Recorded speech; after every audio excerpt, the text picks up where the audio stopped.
as a witness in the Kennedy assassination, called by Jim Garrison, the district attorney who was played by Kevin Costner in the movie JFK. Mm-hmm. Here we have connection of 1947 UFO activity and the Kennedy assassination. But that's not the only one. We have Guy Bannister. Guy Bannister ran the office where Oswald, David Ferry, and all these other co-conspirators ran out of. Guy Bannister was an anti-Castro activist and a former FBI agent. He was in the FBI for more than 20 years, out of Chicago, but also out of the Pacific Northwest. And I have documents, and they've been released, showing that Guy Bannister was one of the very first investigators of the UFO phenomenon, the same phenomenon that Fred Krisman was involved with. We have Guy Bannister running around the Pacific Northwest, getting information on UFOs and sending telexes back to J. Edgar Hoover on the UFO phenomenon. And the headings on all of these telexes are X-Files. I mean, that's the nomenclature that was used for the UFO research. It was called an X-file. And, I mean, here's the X-Files, and they're all over the place. And there's dozens and dozens of communications between Guy Bannister and J. Edgar Hoover on UFO phenomenon and the X-Files. And Guy Bannister winds up 20 years later in New Orleans with Lee Harvey Oswald and all the other co-conspirators or alleged co-conspirators in the Kennedy assassination. I don't understand this unless we pull back and look at it as though this is an occult operation and not a traditional political conspiracy the way it's been depicted. This is something that's a lot.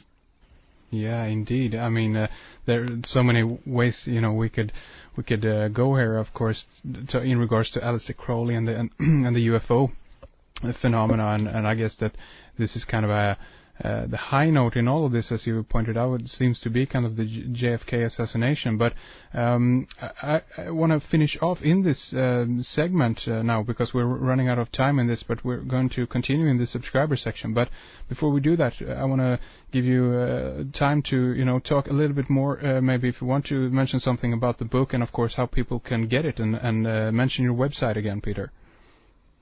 Okay, thank you. The title of the book is Sinister Forces, a grimoire of American political witchcraft. It's a 3-volume series, 3 different volumes. They were initially designed to be one book, so they've been broken up into 3 volumes just for the sake of space, because the material was so huge. It was about 2,000 manuscript pages. You can get that anywhere. You can get that, of course, on Amazon.com or any of the book sites. Or you can contact us on my website, which is www.sinisterforces.info, I-N-F-O. And if you're in the United States or you want to call the United States, you can call the publisher at 1-800-556-2012.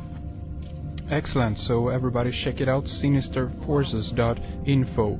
And we will take a short break, and we will be right back. All you subscribers out there are in for an excellent continuation of this interview, as we're going to dive deeper into the occult aspects of the UFO phenomena with Peter. We'll also get into the connections between the Nazis, the CIA, and the NASA space program. And we'll also talk about the connections between Jack Parsons, L. Ron Hubbard, and Aleister Crowley. We'll also get Peter's take on the 2012 issue and a whole lot more. So I hope you'll join us in the subscriber section for our excellent continuation of this interview.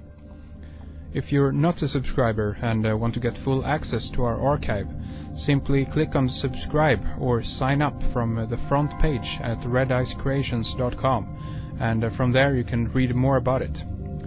Thank you for listening to the program. We will be back this Sunday with our monthly regular Alan Watt, talking about the Mayflower, Mayday, the Maypole, and the Maya.